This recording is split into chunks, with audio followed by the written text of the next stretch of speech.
Shalom, j'espère que vous allez bien. Moi c'est Noémie et aujourd'hui je vous propose une étude sur l'épître de Philippiens au chapitre 4 des versets 2 à 9. Alors je lis.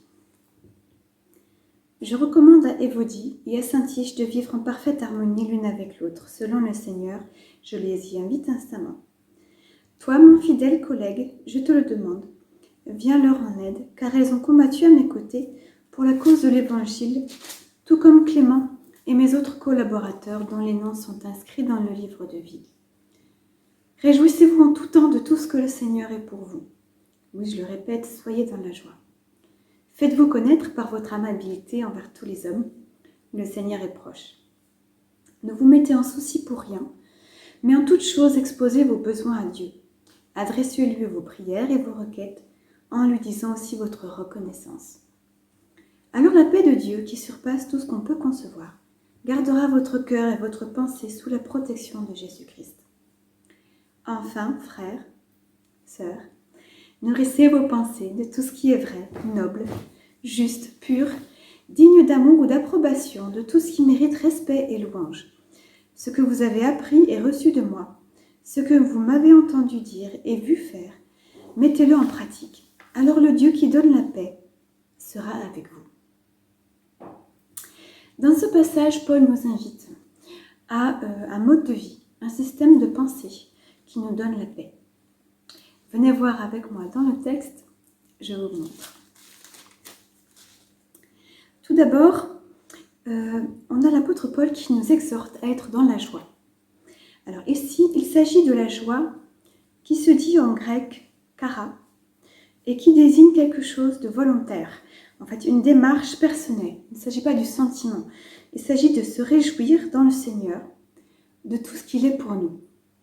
C'est de l'ordre du souvenir, de compter les bienfaits de Dieu, de l'espérance que nous avons en Christ malgré les circonstances. Ensuite, l'apôtre Paul propose de faire connaître nos besoins à Dieu et de lui dire merci, de ne pas nous inquiéter, car nous pouvons faire connaître nos besoins à Dieu et lui dire merci. C'est bon et ça nous donne la paix. Une paix qui surpasse toute intelligence et qui gardera nos cœurs et nos pensées en Jésus-Christ. Ce n'est pas sans rappeler l'évangile de Jean, chapitre 15, verset 4, « Demeurez en moi et je demeurerai en vous ». La conséquence logique et directe à tout cela, c'est celle-ci. Puisque nous nous sommes réjouis, puisque nous avons fait connaître nos besoins à Dieu dans la prière, puisque nous avons exprimé notre reconnaissance à Dieu, alors il nous donne sa paix. Une paix magnifique et profonde. Une paix qui garde notre cœur et nos pensées en Jésus-Christ. Lesquelles pensées peuvent demeurer en Jésus-Christ et donc être habitées de tout ce qui est vrai, noble, juste, pur, digne d'amour ou d'approbation, de tout ce qui mérite respect et louange.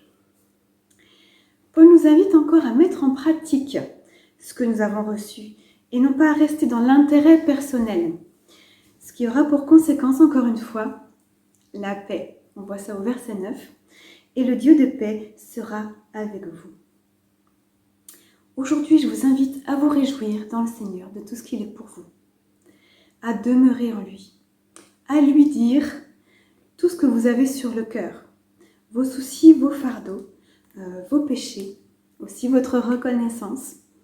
Invitez-le à demeurer en vous, ne vous inquiétez pas. Approchez-vous du trône de la grâce. Dieu est notre Père bienveillant et il vous veut du bien. Il veut vous donner sa paix, cette paix qui surpasse toute intelligence. J'ai envie de vous donner un petit défi cette semaine. C'est de dire chaque jour à votre Dieu au moins 3 choses. Une chose qui vous pèse, un souci, quelque chose qui vous met en colère en ce moment, que vous portez, qui est lourd pour vous. Une chose pour laquelle vous êtes reconnaissante. Et enfin, invitez votre Papa Céleste à venir prendre toute la place de votre cœur, à demeurer en vous.